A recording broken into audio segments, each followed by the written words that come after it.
Hello नमस्कार दोस्तों, आज के इस वीडियो में हम प्रश्नावली 1.3 के क्वेश्चन नंबर तीसरे का दूसरा और तीसरा क्वेश्चन सॉल्व करने वाले हैं। ठीक, तो चलिए ज़्यादा देर न करते हैं, हम प्रश्नावली 1.3 के क्वेश्चन की ओर बढ़ते हैं। दोस्तों क्वेश्चन नंबर 3 का दूसरा और तीसरा क्वेश्चन आप लोग को स्क्रीन पर दिखाई दे रहा होगा। ठीक, कर रहा है सिद्ध कीजिए कि निम्नलिखित संख्याएं अपरिमेय संख्या। देखिए दोस्तों, इसमें टोटल 3 क्वेश्चन दिए हुए हैं, जिसमें से हम लोगों ने पहला क्वेश्चन इसके पिछले वीडियो में सॉल्व कर चुके हैं। आज के इस वीडियो हम दूसरे और तीसरे क्वेश्चन को सॉल्व करने वाले। ठीक है, तो दूसरा क्वेश्चन दे दिया है 7 करड़ी में 5 और तीसरा वाला दिया है 6 प्लस करड़ी में 2। यानी इन्हीं दोनों क्वेश्चनों को सिद्ध करना है कि कैसे अपरिमेय संख्याएं होती है ना।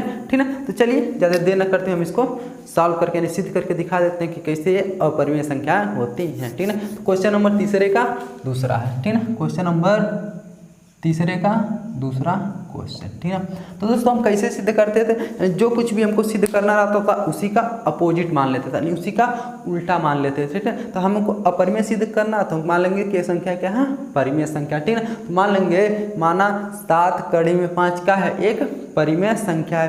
फिर अपने बातों को गलत साबित करके हम दिखा देंगे कि कैसे ये अपरिमेय संख्याएं होती हैं। ठीक, चलिए अब देखिए, मान लेंगे माना 7 करड़ी में 5 एक क्या है, एक परिमेय संख्या है, एक परिमेय संख्या है। ठीक, अब दोस्तों हम जानते हैं जितनी भी परिमेय संख्या होती है उनको हम क्या बटे के रूप में लिख सकते हैं। तो इसको भी हम बटे के रूप में लिख सकते हैं, चलिए लिख लेते हैं। ठीक है, इसलिए क्या हो जाएंगे 7 करड़ी में 5 जो होगा ए बटे बी के रूप का होगा। अब देखिए यहाँ ए और बी ऐसी संख्याएं लेंगे जो सह अभाज्य संख्या, यानी ए और बी में एक के सिवा कुछ नहीं कॉमन मिलना चाहिए। ठीक है, तो लिख लें जहाँ ए और बी सह अभाज्य संख्या है। ठीक है ना, चलिए लिख लेते हैं जहाँ ए और बी, ठीक ना, ए और बी क्या है, सह अभाज्य संख्याएं हैं। ठीक ना, संख्याएं हैं। अब देखिए दोस्तों, जहाँ ए और बी जब सहअभाज्य संख्या होगी तो ए और बी में क्या मिलेगा कॉमन, केवल एक मिलेगा। ये आपको दिमाग में याद रखना है। ठीक ना, एक के सिवा कुछ नहीं मिलेगा इन दोनों में। ठीक ना, चलिए अब देखिए जहाँ ए और बी सहअभाज्य संख्या हो गए तो इसको लिख सकते हैं 7 कड़ी में 5 बराबर ए बटे बी। ठीक, अब देखिए हम 7 को इधर भेज सकते हैं कहाँ, ठीक है, यहाँ गुणा है 7 का 5 में, कड़ी 5 में, तो इधर आके क्या हो जाएगा, भाग हो जाएगा। तो हमारा मिल गया कड़ी में 5 बराबर ए बटे 7 बी। ठीक है, अब देखिए दोस्तों, यानी हमारा ए भी एक पूर्णांक, एक सहअभाज्य संख्या, मतलब एक पूर्णांक है, कोई एक संख्या होगी। जैसे मान लीजिए 3 हो गया, ठीक है ना, 3 और 5 क्या है, सहअभाज्य संख्या है ना, तो 3 भी एक पूर्णांक है, 5 भी एक पूर्णांक। देख रहे हैं ये पूरा पूर्णांक है ना, देख रहे हैं ए और बी पूर्णांक है, और 7 भी क्या है, पूर्णांक है, यानी उसमें दशमलव नहीं है ना। देख रहे हैं ए और बी तथा 7 भी क्या है, पूर्णांक है। तो इधर देखिए सब टोटल पे टोटल पूर्णांक है। जब पूर्णांक है तो ये हमेशा क्या आएगा, परिमेय संख्या के रूप में आएगा। यानी इसको सॉल्व करेंगे, मान लीजिए एक रखें, बीच के 4 रख लें, कुछ भी रख सकते हैं। ठीक है ना, चलिए क्या हो जाएगा, तब और भी देख रहे हैं कि बटे के रूप में ही आ रहा है, यानी इधर हमको मिलेगा परिमेय संख्या। लेकिन इधर हम क्या पहले ही वीडियो में सिद्ध किए थे कि कड़ी में 5 क्या है, एक अपरिमेय संख्या। अब देखिए यहाँ मैटर फंस गया कि कभी एक अपरिमेय संख्या कि एक परिमेय संख्या के बराबर हो सकता है, तो नहीं हो सकता। ठीक ना, अब लेकिन चूंकि यहाँ तो बराबर दिखा दिया कि परिमेय संख्या जो है इसके बराबर, कैसे बराबर हो गया, यानी हम लोगों ने कुछ ना कुछ गड़बड़ी किया, यानी हम लोगों ने मानने में ही गड़बड़ी किया था। ठीक ना, अब चलिए उसको हम देख लेते कैसे प्रोसेस में कैसे लिखेंगे उसको। ठीक ना, चलिए यानी हम लिखेंगे चूंकि ए और क्या बी पूर्णांक है, ठीक ना, इसलिए क्या हो जाएगा, ए बटे 7 बी भी एक पूर्णांक होगा। अतः जब पूर्णांक होगा, ठीक, मतलब पूर्णांक नहीं, ए बट्टे 7 बी भी एक पूर्णांक। चलिए जब पूर्णांक होगा तो परिमेय संख्या के रूप में लिख ही सकते हैं। जैसे मान लीजिए कोई भी पूर्णांक आ गया, मतलब कोई भी पूर्णांक उसको उसके बटे 1 लिख सकते हैं ना, तो वो भी परिमेय संख्या के रूप में भी आ जाएगा। ठीक ना, यानी ए बट्टे 7 भी एक पूर्णांक नहीं लिख करके एक परिमेय संख्या लिख लेगा। ए बट्टे 7 भी क्या, ए बट्टे 7 एक परिमेय संख्या होगा। क्या होगा, परिमेय संख्या होगा। ठीक, चलिए अब देखिए दोस्तों, हाई एक परिमेय संख्या मिल गया और चूंकि है एक अपरिमेय संख्या, लेकिन यहाँ जो कह दिया है जब भाई परिमेय संख्या के बराबर तो क्या हमारा परिमेय संख्या आ जाएगा? नहीं आ जाएगा। क्यों? क्योंकि है हमारा परिमेय संख्या, तो है क्या होगा? परिमेय संख्या होगा। क्यों? क्योंकि बराबर का चिन्ह है, दोनों आपस में बराबर है, ठीक, इसलिए क्या हो जाएगा? है यानी है परिमेय, तो ये भी परिमेय हो गया, ठीक है। लिख लेंगे अतः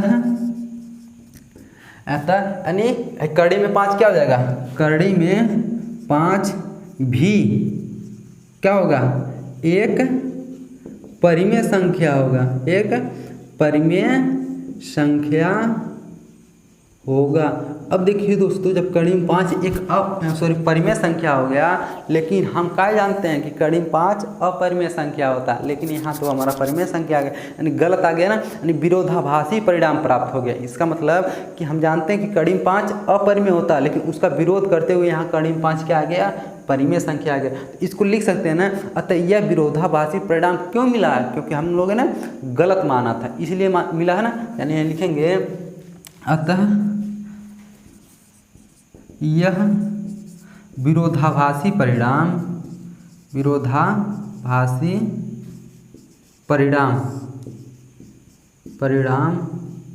हमारी गलत मानने की वजह से या तो गलत कल्पना से प्राप्त हुआ, गलत कल्पना की वजह से प्राप्त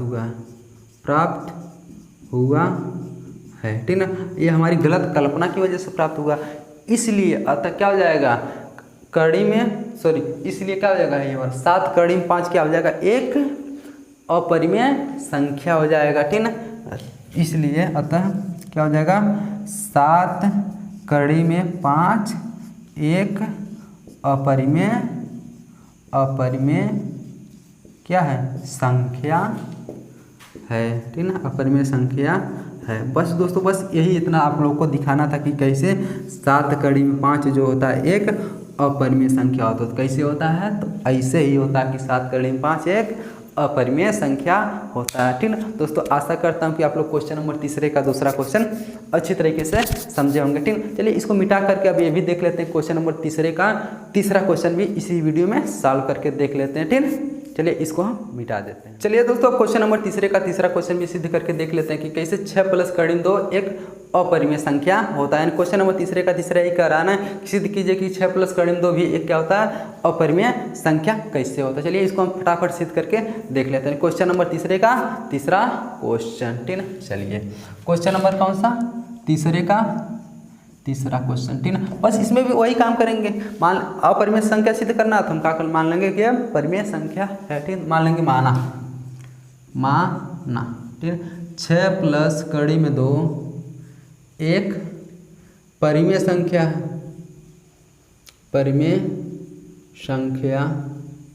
है।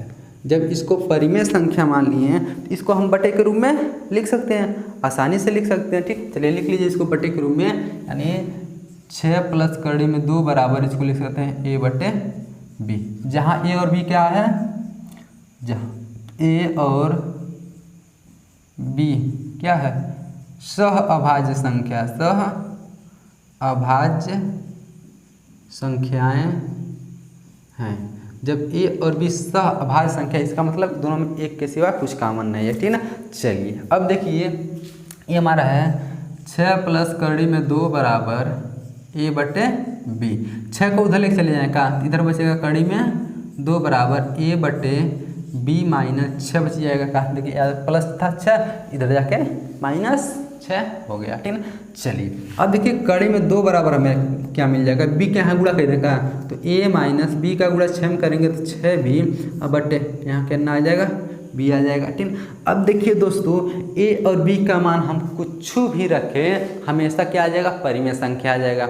या तो पूर्णांक आ जाएगा, पूर्णांक आएगा तो उसके नीचे हम क्या उसके बटे 1 लिख के परिमेय संख्या बना सकते हैं ना। तो यानी a और b का मान कुछ भी रखें तो हमेशा क्या आएगा?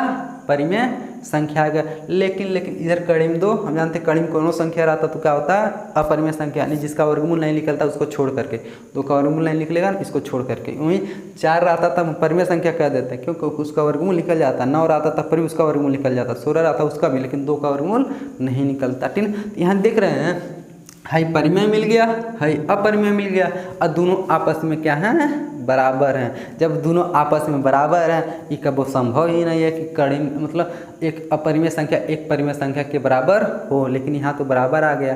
कैसे बराबर लाए, हम लोग उसके जिम्मेदार हैं। क्यों? क्योंकि हम लोगों ने गलत मान के उसको लाया ना, यानी गलत उसको माना था, इसलिए वो हमको बराबर मिल गया। ठीक ना, यहाँ लिखेंगे चूँकि a-6b/b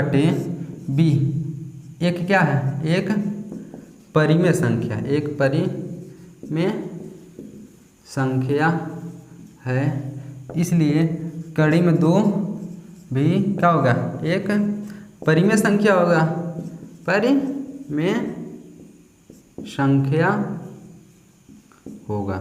जब कड़ी में 2 भी एक परिमेय संख्या होगा तो हम जानते हैं चूँकि कड़िया वाला अपरिमेय होता है, लेकिन तहें कड़ी में 2 एक परिमेय आ गया, तो कैसे आया है, हमारे गलत कल्पना की वजह से है, हमारे गलत मानने की वजह से कड़ी में 2 क्या है, एक परिमेय संख्या है। ठीक है, तो लिखेंगे यह विरोधाभासी परिणाम, यह विरोधाभासी परिणाम, यानी विरोधाभासी का मतलब समझ रहे हैं ना, कि हम यहाँ देखिए कड़ी में 2 हम क्या आ गया हमारा परिमेय संख्या, लेकिन कड़ी में 2 क्या होता है, अपरिमेय होता है। तो अपरिमेय होता है जब कड़ी में 2, लेकिन यहाँ परिमेय आ गया, तो देख रहे हैं विरोध कर दिया ना, यानी वहाँ हमारा परिमेय होता था, लेकिन उसका विरोध करते हुए यहाँ कड़ी में 2 अपरिमेय होता है ना, लेकिन उसका विरोध करते हुए यहाँ परिमेय संख्या आ गया है। तो इसीलिए लिखें कि विरोधाभासी, ठीक ना, यह विरोधाभासी परिणाम क्या हुआ, हमारी गलत कल्पना की वजह से